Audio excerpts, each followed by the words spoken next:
Olá pessoal, nesse vídeo nós vamos conhecer as principais interfaces do nosso software de simulação. Tá? Aqui a gente tem comandos, né, ou botões que trabalham com a parte de visualização da cena. Para ajudar a gente, eu vou adicionar, né, uma forma primitiva, depois a gente vai ver isso com mais detalhes. Vou colocar ela padrão aqui. Então tem um cubo, né? Viram que ele surgiu aqui. Para eu dar um zoom no cubo, né, eu clico nele, posso clicar aqui ou aqui na própria cena e utilizo esse botão. Ele é bastante útil para a gente ver, né, quando a gente tem várias peças, ver a peça específica que a gente deseja. Tá bom? Aqui eu estou numa configuração que eu consigo fazer translações lineares. Aqui a gente faz rotações. Tá? Aqui é uma interface de zoom, então eu clico e arrasto, e ele trabalha com zoom. E aqui a gente consegue fazer uma abertura do ângulo de visão da câmera. Tá? Ele fixa, né, um ponto e vai se movendo. O que a gente normalmente deixa? Deixa configurado aqui, né, e dá zoom onde a gente deseja. Aqui eu tenho um outro botão, que é o botão da translação. Tá? Eu consigo configurar se a translação é relativa ao mundo, né, que é esse sistema de coordenadas aqui, ao sistema de coordenadas do pai daquele objeto ou do próprio objeto. Né? Então aqui coloquei um sistema de coordenadas do objeto. Ele vai deixar eu mexer no eixo X e no eixo Y. Então aqui eu tenho o eixo X, aqui eu tenho o eixo Y. Vou travar aqui e deixar só para o eixo X. Então eu não consigo deslocar, por mais que eu mexa o meu mouse para o lado, não consigo deslocar ele fora do eixo X. Isso aqui é interessante para a gente posicionar peças, tá? Com o mouse a gente não consegue fazer um posicionamento fino, né? Então a gente tem aqui a posição do cubo em relação ao mundo, né? Para a gente usar ele como referência e ir posicionando todos os outros objetos do robô. Aqui a gente consegue fazer uma translação fixa, né? Por exemplo, eu quero rodar 10 centímetros no eixo X.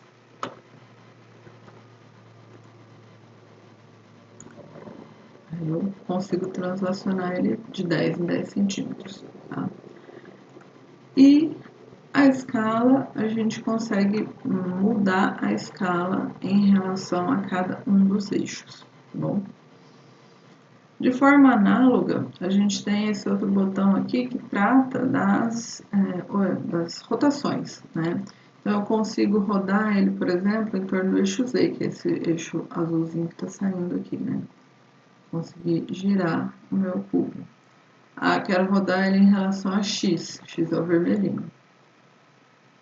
Agora eu estou conseguindo rodar ele em relação a X. Note que aqui ele só roda em relação a um dos eixos. Agora eu quero a orientação dele em relação a cada um dos eixos, né? Posso colocar aqui 0.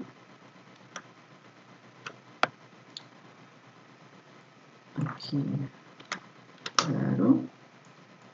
E aqui 0. Que ele volta para a posição original dele, né?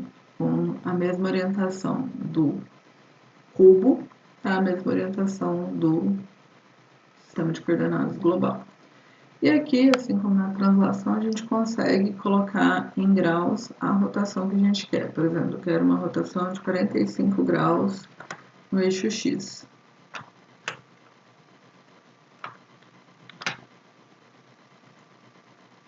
Dobrei meu cubo. Quero mais uma rotação de 45 graus. Mais outro, mais outro. até ele voltar à posição original. Ah, quero uma rotação agora de 45 graus em relação ao eixo Z.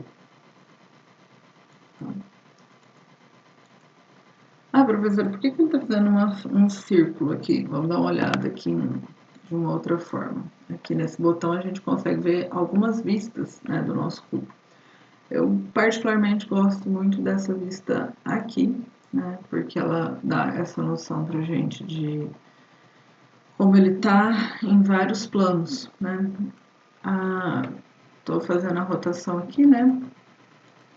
Tá vendo que o cubo está andando aqui e ele vai formar um círculo? Porque ele está andando em relação ao mundo. Veja a diferença na hora que eu coloco em relação ao próprio frame, próprio sistema de coordenadas. Agora ele está girando em torno de um eixo próprio. Bom, ele já parou de fazer aquela circunferência. Então é interessante que a gente observe qual dos sistemas de coordenadas a gente está usando aqui, tá bom? Para voltar aqui para a visão, né, clico de novo ali e venho aqui.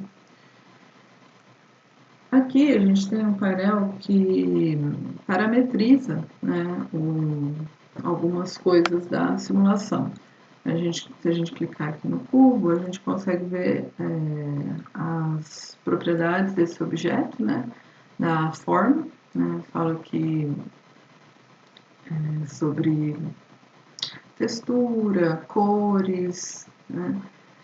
Aqui eu consigo ajustar a cor, colocar, por exemplo, uma transparência, e aí eu consigo visualizar um pouco melhor meu sistema de coordenadas.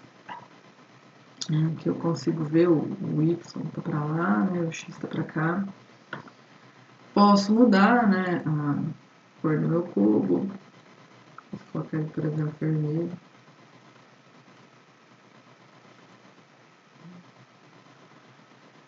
E consigo também mudar coisas mais interessantes, como se ele é selecionável, se ele é detectável, se a gente consegue ver ele ou não, ou qual camada a gente consegue ver, bom? Se ele vai ser um objeto que colide, que a gente consegue medir, que a gente consegue detectar com sensores, tá bom? Normalmente a gente vai deixar os objetos assim, tá? E a gente não vai trabalhar com renderizável porque deixa uma simulação mais lenta, tá bom? E ao longo do curso a gente vai conhecer mais sobre essas propriedades. A propriedade interessante é essa dinâmica aqui, tá? Se ele está presente em todas as máscaras, né? Se ele está presente em todas as camadas aí. A gente pode editar o material dele, a gente pode editar os momentos de inércia e massa dele, tá? E também o centro, né, de gravidade do próprio objeto, tá bom? A gente não vai mexer tanto aqui, tá? Porque isso aqui seria mais interessante para um curso de mecânica. A gente vai trabalhar mais com essas máscaras e talvez um pouco com as massas, certinho?